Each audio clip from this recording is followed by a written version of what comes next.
All right, the C100 Mark II. We've had this camera for about 7 months now, and we mostly use it for live production work, documentaries.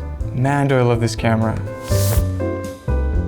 I've never held a camera that feels just so good to hold in your hands. And the weight, it's not too heavy, but it's not too light that it's just shaking all over the place. The internal ND filters. When you're doing documentary work, when you're doing stuff just on the fly, it is so much fun to not have to reach around to the front of your camera. So this little joystick on the side can adjust everything from your shutter angle to your ISO and your aperture. So instead of scrolling through a bunch of little buttons on your DSLR camera, you can do it all right there. One of the main reasons I wanted to get this camera instead of getting something like the Blackmagic Pocket Cinema camera or like a Sony cinema camera or something is because I just needed something that you could set up and record for like 8 hours in a day and you don't have to worry about it at all. And that's what this does. It has 2 SD card slots in the back.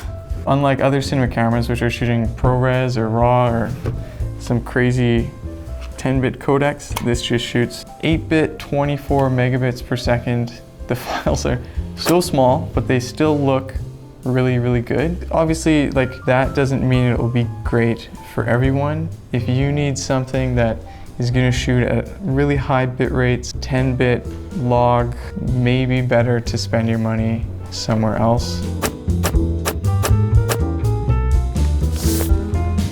The low light capability is not the best, but if you're going for more of a documentary run and gun sort of vibe, then it's okay to have a little bit of noise in your image. The base ISO on this camera is 850. So if you're shooting outdoors, I think it's 6 stops of ND aren't gonna be quite enough if you wanna shoot wide open on the lens. Battery life, so they do take these. This is a BP 955.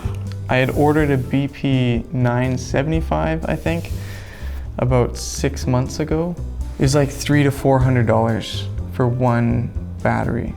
So we still only have one battery for this camera, which is not very helpful if you want to shoot a full day. We did get a power adapter, so you can plug into the DC port right here. And that power adapter cost around $350, which is a little, it's absurd for just a cord to plug into your camera.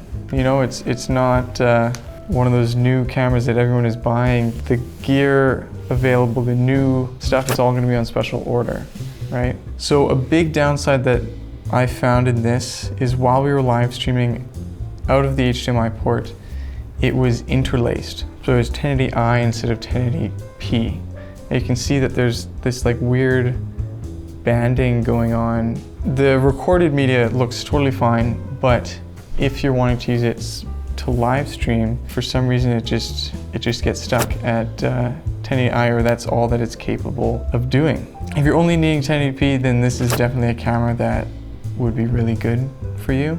And if you're shooting long events, then definitely consider this one. So I would really recommend this camera if you can get like a good deal on eBay or a secondhand site.